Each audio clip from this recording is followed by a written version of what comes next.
Sejam bem-vindos a mais uma Escola Bíblica Dominical, o maior seminário do planeta.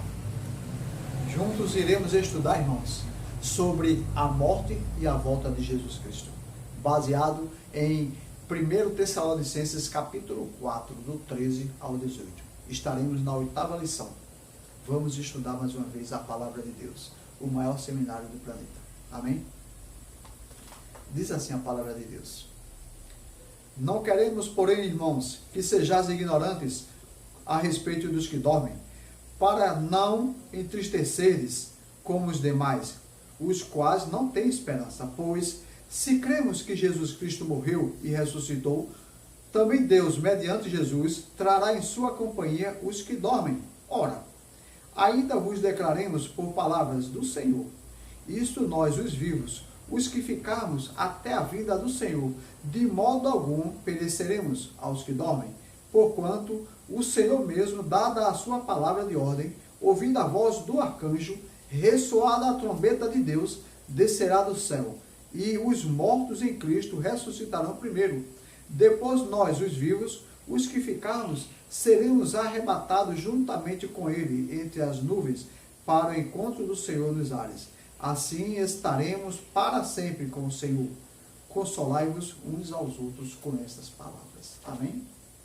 Vamos falar com Deus? Senhor, meu Deus, esta é a tua palavra, e a tua palavra é a verdade. Te agradecemos, meu Deus, pela oportunidade, meu Deus amado, de estudar a tua palavra. Senhor, meu Deus, desvenda nossos olhos para que possamos conhecer mais e mais sobre a maravilha da tua lei, e que tudo seja para a tua honra e para a tua glória. Tudo te pedimos e já te agradecemos em nome de Jesus Cristo. Amém. Esta é a palavra de Deus, irmãos. E hoje iremos estudar, baseado em 1 Tessalonicenses, sobre a vida e sobre a morte do ser humano e sobre a vida, que Jesus Cristo, ele é a própria vida. Lemos em Eclesiastes, capítulo 12, versículo 7, que o pó volta ao pó e o Espírito volta a Deus, o qual deu. Sabemos que todos nós viemos do pó da terra e um dia tornaremos para lá. Mas eu te pergunto, qual a sua concepção a respeito da morte? O que você acha disso? Sabemos que, para o não cristão, a morte é a falência múltipla dos órgãos, de todos os órgãos. Quando os órgãos não funcionam mais, não tem mais jeito, aquela pessoa parou. E para nós cristãos, o que representa a morte? O que representa a morte para você? A Bíblia diz em Filipenses capítulo 1, versículo 21, o apóstolo Paulo diz que para mim o viver é Cristo e o morrer é lucro. Para nós cristãos sabemos que existe uma esperança, existe uma vida após a morte. E é baseado nessa esperança, irmãos, que hoje venho aqui falar com vocês. Que nós devemos agradecer a Deus pelo privilégio de uma vida eterna, através de Jesus Cristo. Morreu uma só vez pelos nossos pecados para levar-nos a Deus. Essa é a nossa grande esperança. E a esperança cristã na parousia de Cristo, quando Jesus Cristo morreu, ressuscitou e vive pelos séculos dos séculos, mas um dia ele vai voltar.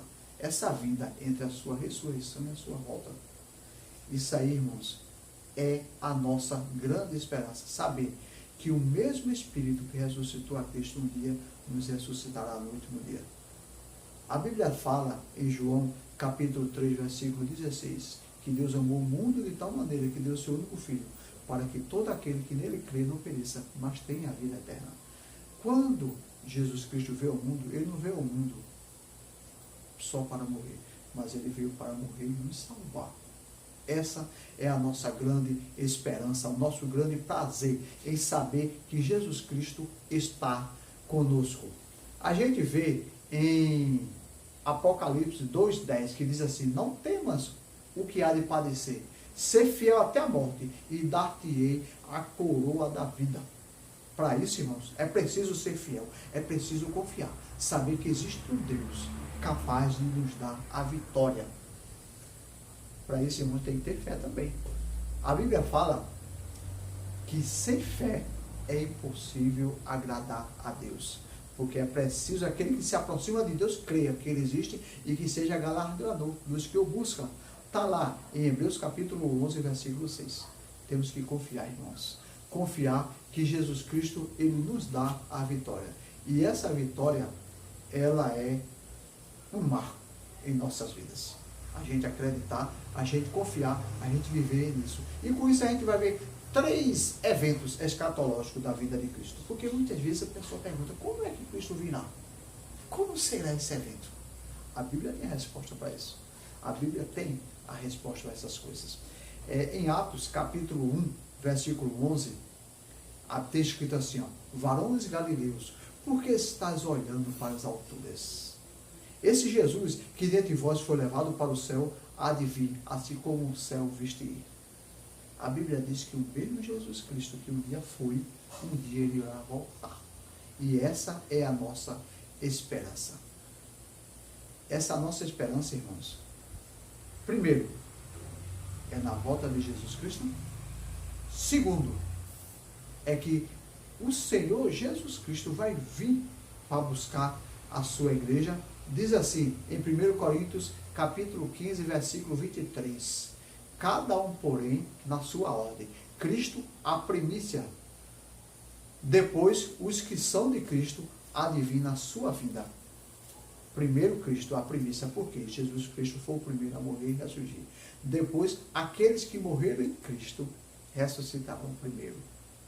Essa vai ser a segunda alegria que temos. A primeira vida e a segunda, aqueles que morreram em Cristo, ressuscitarão primeiro. E a terceira é o arrebatamento dos salvos. A palavra arrebatamento significa tirar força, buscar. A Bíblia diz que no abrir e fechar de olhos, a soar da última trombeta, a trombeta soará, e aqueles que morreram em Cristo ressuscitarão primeiro. É uma esperança, confiar e saber que Cristo está conosco. 1 Tessalonicenses capítulo 4, versículo 14, versículo 18, diz assim a palavra de Deus. Portanto, irmãos, consolai-vos uns aos outros com estas palavras. Esta é a nossa confiança. A nossa confiança é saber que Jesus Cristo voltará, que Jesus Cristo vai vir buscar a sua igreja. E se ele vai vir, irmãos, é um motivo de agradecer a Deus todos os dias. Todos os dias. Para conclusão, quero fechar com a palavra boa, os irmãos, que se encontra em 1 João capítulo 3, versículo 2, que diz assim, quando ele se manifestar, seremos semelhantes a ele, porque havemos de vê-lo como ele é. Isso aí, irmão, significa as bodas do Cordeiro. Participaremos da maior festa que a humanidade já teve. O crente mais pobre que existe na igreja, irmão, ele vai participar da maior festa de todos os tempos. A bodas do Cordeiro, onde estaremos para sempre com o Pai. Amém, irmãos? Que essa palavra console o vosso coração. Em nome de Jesus.